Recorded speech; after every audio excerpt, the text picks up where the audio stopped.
Não tenham medo. Olá, espero que você esteja bem. Nós estamos aqui mais uma vez para darmos continuidade ao estudo do livro de Deuteronômio. Hoje, Deuteronômio capítulo 7, mas antes é necessário que eu faça alguns pedidos. E o primeiro pedido é para que você não apenas curta, mas compartilhe esse estudo com outras pessoas, para que outras pessoas venham ser abençoadas. Outro pedido é para que você nos siga nas redes sociais, porque através das redes sociais da igreja, você terá acesso à agenda da semana e nela você poderá conferir os dias, horários e temas dos estudos que nós disponibilizamos ali na igreja. Portanto, venha participar, porque certamente você vai adquirir mais conhecimento da palavra de Deus. E outro pedido é para que você leia todo o capítulo, no caso hoje o capítulo 7. E depois desses pedidos, vamos para a leitura do texto de hoje, Deuteronômio capítulo 7. Eu quero ler do versículo 17 até o versículo 19, que diz: Talvez vocês digam a si mesmos, essas nações são mais fortes do que nós.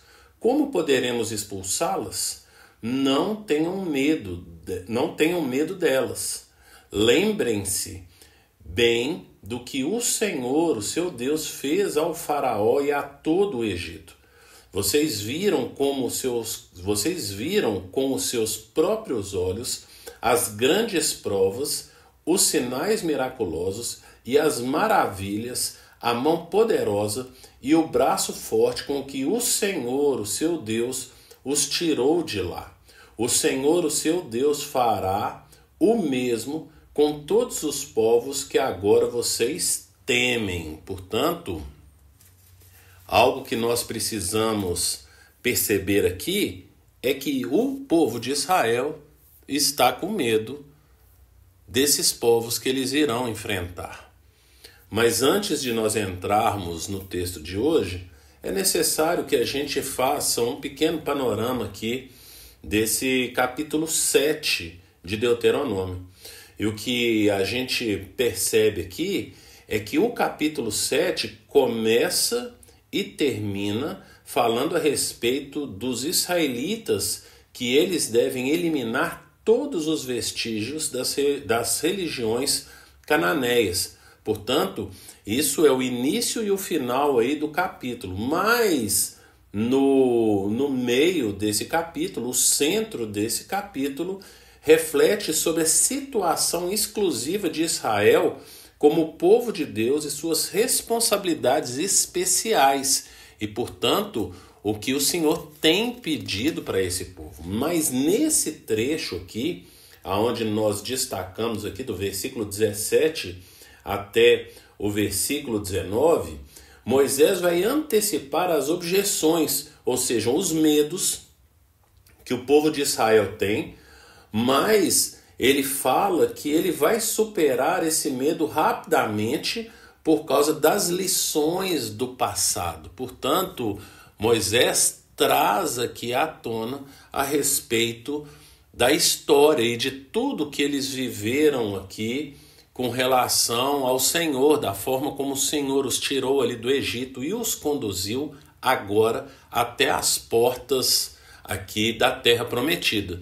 E que tudo aquilo que o Senhor prometeu, como ele prometeu no passado e cumpriu no passado, como nós falamos ali a respeito do Balaão, que é um falso profeta, mas que diz verdades a respeito de Deus, lá em Números, capítulo 23, versículo 19, Balaão fala que Deus não é homem para que minta, nem filho do homem para que se arrependa. Portanto, se o Senhor prometeu, ele há de cumprir. Então ele vai honrar a promessa. E assim como o Senhor prometeu lá para Abraão, Isaac, Jacó, as coisas que o Senhor prometeu para José, então agora nessa parte do texto, Moisés está falando para o povo se recordar dos feitos do Senhor ali no Egito, quando esse povo ainda era escravo, era subjugado, era explorado. Então, se você observar principalmente ali o capítulo 2 e 3 do livro de Êxodo, você vai perceber como que esse povo sofria ali no Egito. Se você ler o capítulo 1, o capítulo 2, o capítulo 3 de Êxodo. Nós já fizemos os estudos aqui, então se você quiser voltar e rever esses capítulos, você vai perceber como que esse povo sofria. E o que acontece com esse povo, com essa nova geração, com essa segunda geração, porque a primeira geração que saiu ali do Egito e foi em direção à terra prometida, daqueles que tinham de 20 anos para cima, todos já faleceram, com exceção de Josué e Caleb e Moisés, que daqui a pouco Moisés irá morrer. Ele não vai entrar na terra prometida, mas são essas só as únicas 3 pessoas que nesse momento encontram-se vivas aqui, e o povo já está às portas da terra prometida. Portanto, algumas pessoas, porque quem saiu com 20 anos, com 19 anos, com 18 anos dali do Egito, viu essas coisas e ainda se lembra de tudo que o Senhor fez lá, desde a saída do Egito até aqui a chegada das portas aqui da terra prometida, mas também viu como que era o comportamento desse povo que tinha, dessa primeira geração que tinha saído ali do Egito. E quando você lê ali em Números capítulo 11, lá no versículo 4, vai falar a respeito de o populacho, ou seja, dos estrangeiros, como que eles incitaram o povo de Israel a se lembrar das coisas, entre aspas, boas do Egito. E o povo de Israel, lá no versículo 4, vai falar que eles comiam de graça no Egito. Isso não é verdade, eles eram escravos, portanto, era um povo livre, porém com cabeça de escravo. E agora tem esse povo livre, com cabeça de livre, porém que pode ter algum medo e algum receio. Quando estivermos estudando Josué, lá no capítulo 1, e esse estudo será feito ali pelo Marconi, você vai perceber que 3 vezes o Senhor vai falar com Josué para não temer. Então esse talvez era o problema do povo de Israel. Mas qual que é o grande problema que a gente percebe aqui e que Moisés vai levantar aqui a partir do versículo 17? Ele vai falar assim: talvez vocês digam a si mesmos. Portanto, isso era uma possibilidade. Essas nações são mais fortes do que nós. Como poderemos expulsá-las? Então, a gente percebe aqui que é um povo que olha para a sua própria força, para o seu próprio braço. E aí, o que nós precisamos lembrar é do profeta Jeremias, que vem aí cerca de mais ou menos 900 anos depois, cerca de 900 anos depois do que Moisés escreve aqui em Deuteronômio.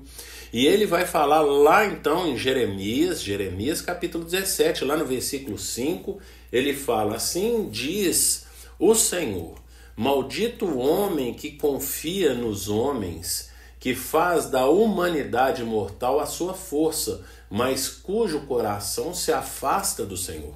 Portanto, o que Moisés está falando é que eles não têm que confiar no exército deles, no tamanho deles, no armamento deles, mas que ele tem que confiar no Senhor, porque lá no versículo 18 ele vai falar: não tenham medo delas, lembre-se bem do que o Senhor, o seu Deus, fez ao faraó e a todo o Egito. Portanto, agora o que Moisés fala é para eles se lembrarem dos feitos grandiosos que o Senhor já havia feito e que algumas dessas pessoas, dessa geração que vai entrar e tomar posse da terra prometida, viu. Mas é claro que nem todos eles viram, ou seja, a maioria deles não viu esse livramento do Senhor, mas conhecia a história. Certamente Moisés e os antepassados se recordavam desses feitos do Senhor. E o que nós aprendemos aqui é que nós precisamos trazer à memória aquilo que nos traz esperança. O apóstolo Paulo, lá em Romanos capítulo 15, lá no versículo 4, ele fala: pois tudo o que foi escrito no passado foi escrito para nos ensinar, de forma que por meio da perseverança e do bom ânimo procedente das Escrituras mantenhamos a nossa esperança. Portanto, tudo que foi escrito para nos ensinar e produzir em nós esperança. Edmund Burke, um político e filósofo irlandês que viveu aí no século XVIII. Ele disse que o homem que não conhece a sua história está fadado a repeti-la. E, portanto, nós devemos sempre recordar da história, aprender com a história e, principalmente, quando nós lemos os textos bíblicos, ver aqui a respeito de propósito e de que Deus não falha. Aquilo que Deus prometeu, Deus é fiel para cumprir. Então, nós temos essa confiança no Deus que não varia, ele não varia, não há no Senhor variação. Se ele falou que vai fazer, ele vai fazer. Como falamos já aqui, citamos aqui Balaão falando, Deus não é homem para que minta, nem filho do homem para que se arrependa. E, portanto, nós precisamos ler e estudar a Bíblia para podermos nos lembrar da história e, através dela, sermos encorajados para que não nada venha abalar a nossa esperança. Como falamos aqui do apóstolo Paulo, tudo que foi escrito para nos ensinar e produzir em nós esperança. Portanto, nós precisamos ler para aprender e para mantermos a nossa esperança. Certamente, o Senhor tem promessas para a sua vida. Ele tem promessas, ele tem um propósito para a sua vida. E lá o profeta Amós, lá no capítulo 3, versículo 7, ele diz: certamente o Senhor não fará coisa alguma sem antes revelar aos seus servos, os profetas. Portanto, certamente o Senhor já revelou algumas coisas que ele tem para a sua vida. E o que você precisa fazer é olhar para a história e aprender com a história e, através dessa história, manter a sua esperança acesa, ativa, confiante. Então, se o Senhor prometeu, ele é fiel para cumprir. E a minha pergunta é: quanto você tem lido, estudado, buscado conhecer do Senhor, desse Deus que cumpre as promessas? Quais são as promessas para a sua vida? Você tem buscado conhecer essas promessas? Você tem se relacionado com Deus, tem mantido a sua intimidade com Ele através da oração e da leitura da palavra? O Senhor tem feito promessas para você? Você sabe quais são essas promessas? Pense nisso e que o Senhor te abençoe.